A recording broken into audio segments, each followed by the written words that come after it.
पर कहीं नाम सुनने का इस वर्ग का, इस लड़ाई में, कहीं संघर्ष में, कहीं खेल में, खिलाड़ी में, पत्रकार में, नेता में कहीं ढूंढने को नहीं मिलता। यही पीड़ा है साथियों जो हमें प्रेरित करती है कि हमें अपने समाज की लड़ाई आखिरी दम तक लड़नी पड़ेगी, अपने समाज के युवाओं को संघर्ष के लिए खड़ा करना पड़ेगा। साथियों, अभी तक मैंने इस भूमिका में बताया जिन लोगों ने, जिन समाजों ने अपना हक मांगा,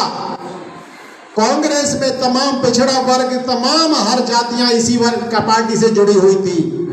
मगर उनके नेताओं ने जब जब अधिकार मांगा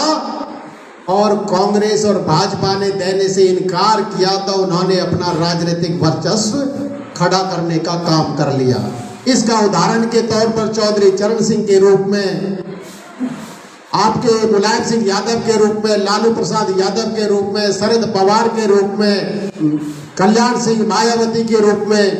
अलग अलग लोगों ने, उत्तर हरियाणा के अंदर चौधरी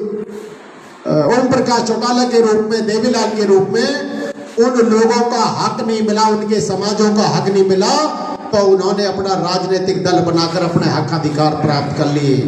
मगर दुर्भाग्य मेरे इतने बड़े समाज का जो इस देश के अंदर अलग अलग धर्मों में, अलग अलग जातियों में, अलग अलग संप्रदायों में वास करता है, जो पंजाब में सरदार के रूप में पाया जाता है, उत्तर प्रदेश जम्मू कश्मीर में मुस्लिम के रूप में पाया जाता है, आपके हिमाचल के अंदर एसटी वर्ग में पाया जाता है, दिल्ली हरियाणा के अंदर बड़ी संख्या में हिंदू गुर्जर के रूप में पूरे देश में, मध्य प्रदेश राजस्थान के भूभाग में पाया जाता है। ये एक जाति का बंधन में नहीं पा सकते साथियों, इस समाज को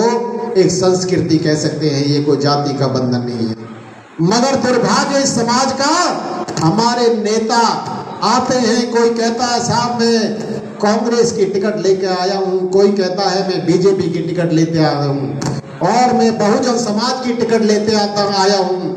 बड़ा धन पहला इस समाज का, बड़ी शक्ति, बड़ी ताकत, नोट, वोट, सपोर्ट, तमाम ताकत को इन लोगों के पास गिरवी रख देते हैं, और हम अपनी एक छोटी सी कुर्सी पाकर केवल एक छोटी सी राजनीतिक महत्वाकांक्षा पूरा करने का कार्य हमारे नेता कर रहे हैं। साथियों, इस देश में लोग तीन तरह की राजनीति कर रहे हैं। पहले वो लोग हैं जो अपना भला कर रहे हैं, केवल अपना और अपने परिवार का। दूसरे वो लोग हैं जो अपना भी भला कर रहे हैं और अपनों का भी भला कर रहे हैं, अपने समाजों का भी भला कर रहे हैं। तीसरी तरह के नेता वो हैं जो तथाकथित आपके नेता हैं, वो तीसरी तरह की राजनीति वो कर रहे हैं, ना वो अपना भला कर रहे हैं, ना अपना समाज का भला कर पा रहे हैं। साथियों, दुर्भाग्य है, मगर भारतीय वीर दल इस देश के अंदर चौथी तरह की राजनीति करने आया है। हमारा भला हो या ना हो, हमारे सैनिकों का भला हो या ना हो, हमारे वीर सिपाहियों, भाई राजकुमार तंवर जैसे लोगों का भला हो या ना हो, मगर अब इस देश के वंचित वर्ग का, कमजोर वर्ग का, किसान वर्ग का, पिछड़े वर्ग का बुरा नहीं होने देंगे। यही हमारी शपथ लेकर इस देश में काम कर रहे हैं। साथियों, अब राजनीतिक राज